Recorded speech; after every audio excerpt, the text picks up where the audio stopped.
tukienda. Twende tu tukienda. Thank you so much, Jane, for that. And now let's move on to discussions of the day. Let's talk about viewpoint, just making sure that you're understanding the state of various political units in the country. And today it's the turn for Turkana County.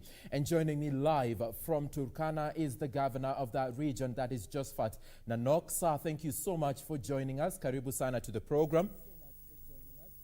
Thank you too. I am delighted to be on this program this morning. Thank you. And maybe you can begin by telling us how Turkana County is containing COVID-19 this far. Thank you. And I think from the time when COVID was declared a disaster in Kenya, we have managed to put measures that have been prescribed by the National COVID Committee in place.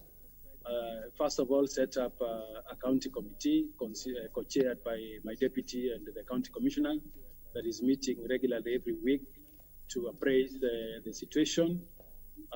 We established facilities at the borders, both road, at the airports, to check temperatures for passengers traveling. We have also established a number of isolation centers, and so far we have 154 beds, an ICU capacity of 3 beds. We have instituted through our elaborate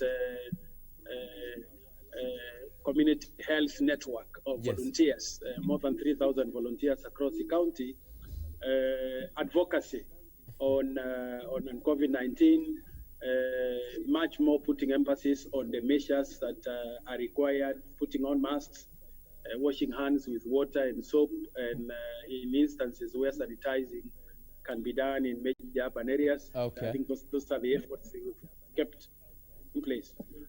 So far, just in summary, we have tested in Eldoret and Kisumu, Kemri, and 2,378 samples were tested. Unfortunately, 65 were positive. We are glad that over the last few weeks, by yesterday, we were able to have 40 recoveries of 65, and now we remain with 25 active cases under isolation in Kakuma and Lodwar. And they're doing very well because we are not noticing any cases, incidences of sickness, even headache, and we hope that they will recover soonest to be able to rejoin their families. You know, Governor, first, congratulations on the number of recoveries that Turkana is recording this far. In your opinion, what could be contributing to the high number of recoveries in Turkana as opposed to the infections? Thank you. You know, surprisingly, our very first cases, 12 of them, came from the rear. These were drivers, truck drivers who had delivered the cargo to Juba through Uganda, and then they were returning back. They decided to pass the Nadapal route into Kenya.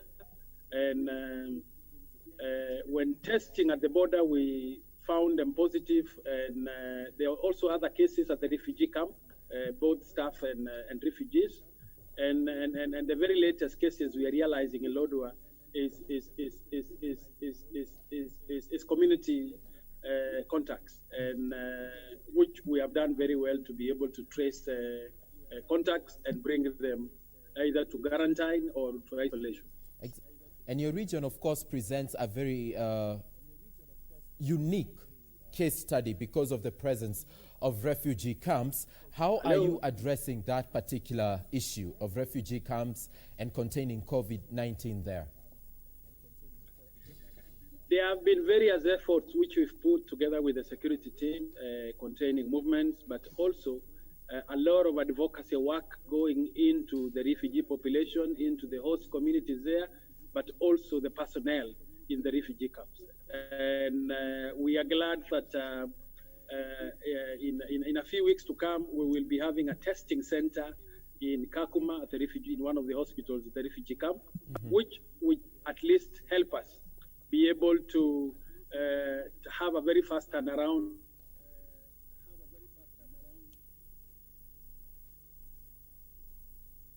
Okay, that is the Governor, Turkana County. That is Josephat Nanok. We apologize for the interruption in terms of signal, but basically, if you're just joining us, and a recap to the conversation that I've just had with him so far, it's all about COVID-19.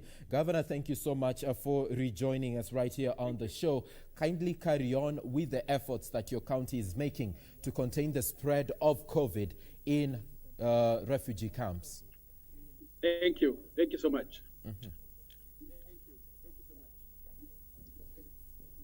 Thank you. I didn't hear about that. Yes, you were making a point about how your government, your county government, is containing COVID-19 in refugee camps. Kindly carry on.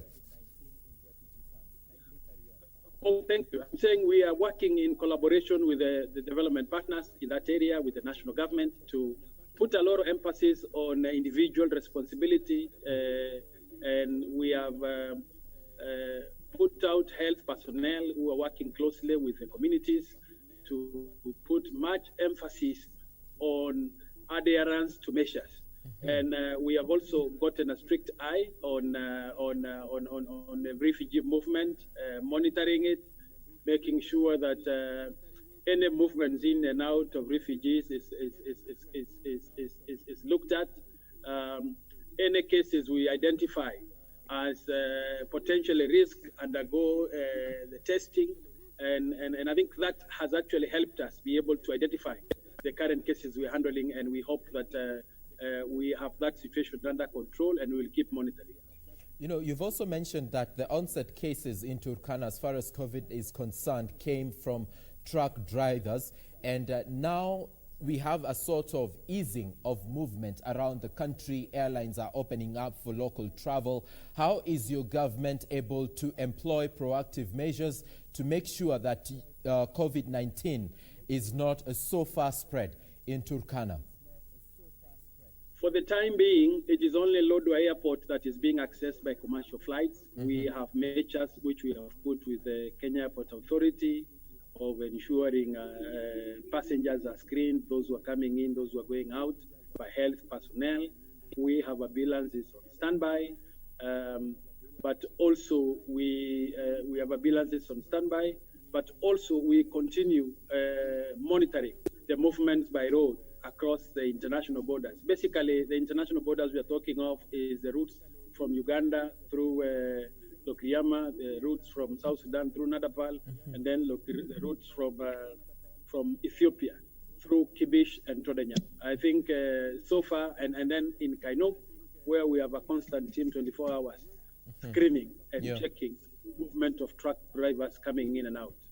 Yeah, and we've seen the president through a couple of the extraordinary summit sessions he's had with governors talk about capacity and making sure that each county achieves the 300-bed capacity. What is the situation in your county? As I said earlier, that we still have 154 beds. We're expanding that. Procurement is ongoing. It is a process. We've just set up, I've just appointed a county COVID fund committee since we have approved regulations for implementing the COVID funds. But so far, so good. What we are also emphasizing, along with isolation, is that cases which will be identified positive and they have residential quotas that are ideal, that can assess that they can be able to self-isolate, then we are emphasizing much more on that, and plus follow-up visitations to check on them, so that at least we reduce we reduce the pressure that may come to our isolation facilities. But we hope that we do not get there. I think our very big hope and our emphasis is that we do not get those numbers, even to fill the isolation beds that we have kept aside now. Okay, and just to broaden the scope a bit, how is the social-economic development of Turkana County during these coronavirus moments? I can tell you for a fact that indeed our economy here is connected to the rest of the country, and particularly Nairobi and Uganda. So this has had very huge effect on prices, fuel prices going up, food prices going up. Of course, the ability to procure by households becomes a very big challenge, but we're doing every effort. Some of our funds that we've set aside are going to be procuring food, and I'm also glad that with partners, we are working on this very effort. But also, we had significant savings of food meant for our ECD children, but we are now utilizing it for specific special categories of vulnerables. But a bigger emphasis, which we are putting on now, despite the fact that we had a very heavy locust infestation, is on irrigated agriculture. Yeah. That is a lot of effort across the county that is going to ensure that the floods that are happening with the very short rains that we are receiving now are taken advantage of. And I'm glad that in quite a number of places across the county, getting very positive feedback of and we hope that continues that way. Right, and let's talk about the rains that you're receiving. And concern has been raised that Turkana Dam in your neighboring West Pokot County could spill over and thus threaten the residents of Lodwar who are in Turkana County. How are you managing this far? Thank you for bringing this matter, because I am the one who highlighted this matter way back in April to the relevant national ministries in regard to the dangers which we will be witnessing, because at that time in April, the dam was 10 meters away from filling up. At the moment, as of this morning, we've got 5.31 meters. It is 5.31 from filling up, which is still a very big danger, given that the rains continue in the catchment areas of West Pokot and Trans Nzoia, and there are also rains in Turkana, parts of Turkana now. So we highlighted the need, and I think that has also already been captured by all the relevant stakeholders, that we need to review the contingency plans over this dam. We need to put the contingency plans in place. I think for my sake, the entire, our almost 60% of irrigation infrastructure in Turkana is along the Turkana River. We've got more than almost close to 350,000 populations in the major urban centers, including Lodwar, which will be in danger. So the contingency plans will be easier to develop jointly so that we prepare and know what extent of flow of water will be expected once the dam is full, and how can we be best prepared for the anticipated flooding, which at the moment we still know what will be the extent and the magnitude. Yeah. But I think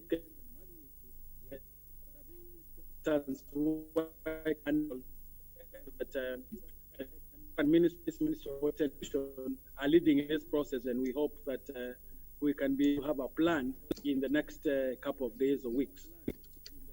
And talking about a plan within the next couple of days or weeks, have you reached out to your counterpart, that is John Lonyangapuo of West Pokot County? And if so, what have you discussed in regards to the Turkana Dam? I have. Last week we visited the dam together with the partners who are managing that dam, which is KVDA and Kengen. We visited the dam together with KVD and Kengen and the county commissioners of the two counties. There is already a constituted committee, emergency committee by the Ministry of Devolution. We hope that this is going to review the contingency plan that have been in existence. And remember, for the 27 years of the existence of this dam, this is the first time water have reached where it has reached.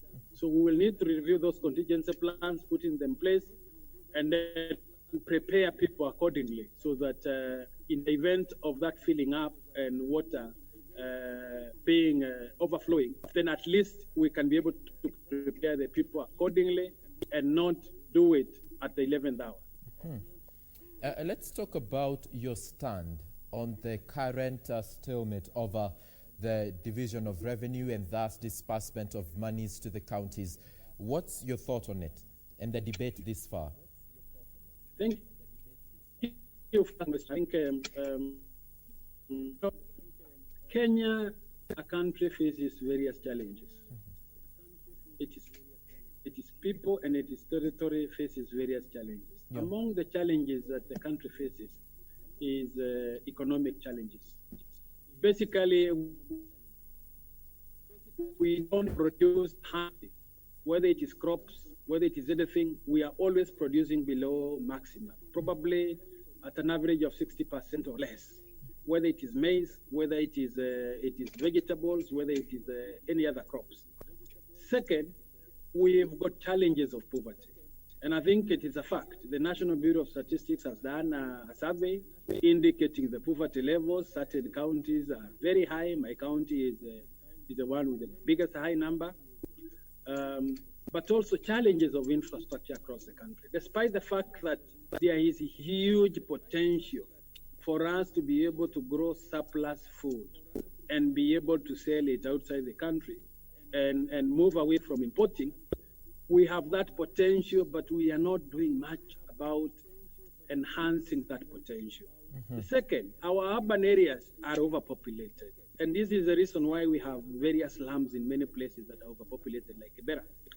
But if we had focused on expanding the opportunities, putting more investments in other parts of the country, then we can disperse this population to make it, to ease the pressure that certain areas like Nairobi are experiencing. Mm-hmm. And this brings back us to how the rationale and the formula for sharing resources. And actually, we are talking of 15% of resources. 316 billion is 15% of total resources that is given to county government. And essentially, you've got to look at the impact on the population. The impact on the population is just not numbers. The impact on population is varied. It's on poverty, it's on ability to access services, it is on ability to exploit the opportunities that are available within their locality. And I think that should be the strongest rationale for sharing revenue. And I see that the formula that is debated in the Senate now being formulated by CRA. And we had a very extensive debate with CRA and telling them, you cannot ignore a county like Turkana, where 35,000 square kilometers of its land is agriculturally potential. Mm-hmm. How do you maximize that potential to benefit Kenya, to benefit the citizenry of Kenya? You don't maximize it by saying you have no agriculture, so you cannot invest in that. You don't also maximize by saying you have no agriculture. Your livestock industry is not considered as agriculture. I don't think that is fair, because every Kenyan here eats meat. Meat is exported, so it contributes to this country's GDP. So I think, to me, it is critical we relook at a rationale that is not denying the poorest people in this country resources. Because if you look at the 18 counties that are losing, almost 12 of those counties revenue, all 12 of those counties are the poorest counties. Why will you, in your own mind, think to take away resources from poor countries in a very huge amount, to take it to counties that since independence, even before independence, have been favored by the various policies that are in place. We know the sessional paper number 10 of 1965 has been favoring certain areas in this county, not favoring other areas. So I think it's critical, and my urge is to the Senate to relook at one that gives fairness to the entire citizenry of this county. You can imagine buying an egg in Nairobi. You probably be buying an egg at 10 shillings. That same egg is costing in Lodwar, it's costing 18 shillings. Mm-hmm. Look at the difference. That difference is the cost of providing that egg. It is the cost of providing that service. So imagine now, when it is government delivering service, how much cost it will go to deliver to one citizen of Kenya who is entitled to that right, who's living in Kibich, which is 400 kilometers away from Lodwar. It's a very huge cost, as opposed to cost to providing a service to a citizen living in Nairobi. And I think these are parameters that must be looked at so that there is fairness in the distribution of resources. Fair enough. My discourse with crafters of the Constitution is that the money should not be following population or geographical location. It should be following functions. And you rightfully said that Turkana has potential for agriculture. Which other functions other than agriculture would benefit from a larger allocation of funds to your county? Livestock will benefit. The fishing industry. Right now, we have almost close to 8 billion shillings given money to about 8 counties for fish production. Turkana and Marsabit, that own the largest inland water resource in the country with fish, has zero allocation of resources. And I think these are the inequalities we're looking at. In an area like mine, let me tell you, the only resources we are depending on is the ones that are allocated to the county government. The ones that remain at the national, we don't know what they do. Because for 30 years up to now, the only amount of money we have seen is the one that is constructing the A1 road of about 55 billion shillings over 30 years. Yeah. So you can imagine that. So the dependence of the people here is the resources that are coming to the county government. Not unless also we put onto the table to discuss where does the development resources that national government remains with, where does that money go? Can we also equitably share that so that every citizenry in this country gets an equitable share of that resource and benefits from it? Okay. Because I believe that all the 47 million Kenyans, all of them, particularly the adults, pay taxes. Because if we are buying, in fact, majority of Turkanas are buying from shops. So everybody is paying. I think more than 70% are paying VAT. So no one can say that Turkanas are not contributing to the taxation, to the taxes the Kenya government collects. So I think it should be fair to look at it that way, so that at least we have an equitable, and we don't go back to those old days of the 1965 session of paper. You have been at one time chair of the Council of Governors. Maybe you can walk us through some of the stakeholder engagements you had with people within the devolution sector to unlock the stalemate around division of revenue year in and year out. You know, this discussion started early. Sharing of resources have been a very tough process across the government. Particularly to the 2 levels of government, each level wanting much more resources. We've been pointing out, and it's still a matter of debate, it is still on the desk of the current chair, that devolved resources should follow functions. Very huge amount of resources, I will say probably 40% of the total basket for devolved functions, it is still being held by the national government, and is being spent in the Ministry of Health, in the Ministry of Agriculture, in various other ministries. And these are resources. If they had been released, we will be having less of debate now on how to divide it.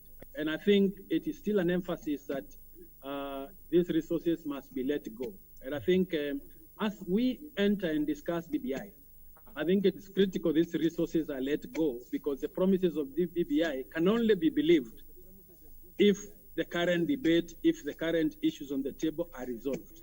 Thank you.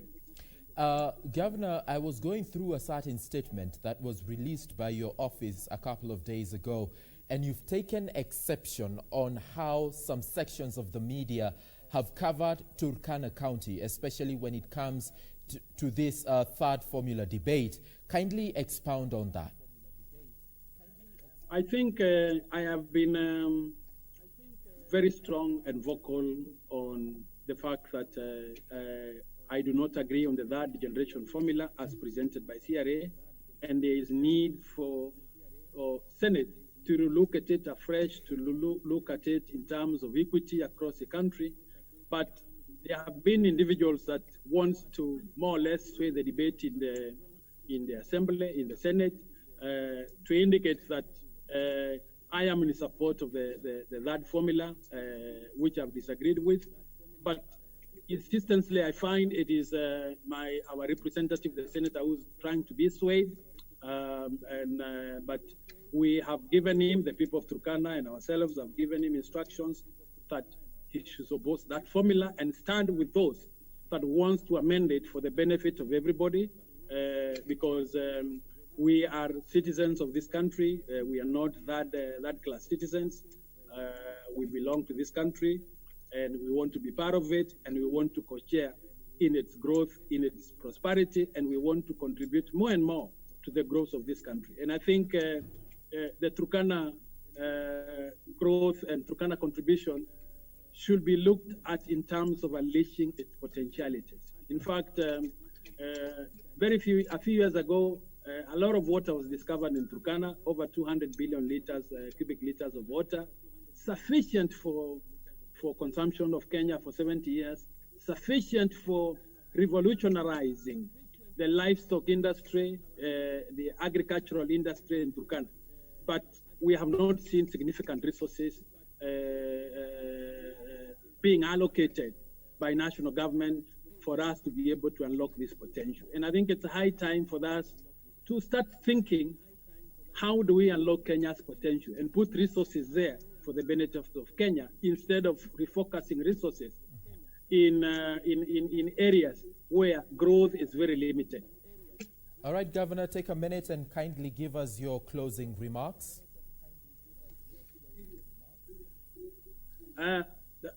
Thank you. I think the first is that to inform the public that the COVID disease is not a death sentence. So I urge them not to stigmatize those who are ill, because we've seen quite a number of recoveries, and it is here to stay. So just as we handled HIV/AIDS, that is the direction we should go. And then second is to urge the Senate and the senators to continue looking at the interest of Kenya, even those who have supported the generational formula, to step aside and look at Kenya as an entity, look at Kenya as composed of citizens, look at Kenya composed of a territory that belongs to Kenya. We do not want any Kenyan to see as if they don't belong to Kenya because their territory is not allocated resources for investment. And finally, to urge everyone to be peaceful at this time.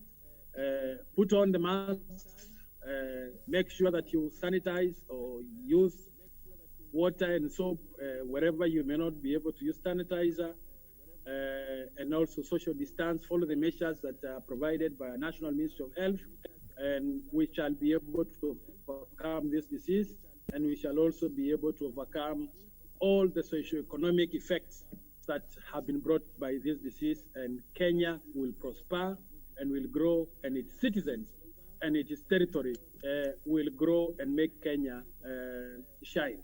Thank you. Right, thank you so much, Governor Josephat Nanok there, joining us live from Lodwar in Turkana County.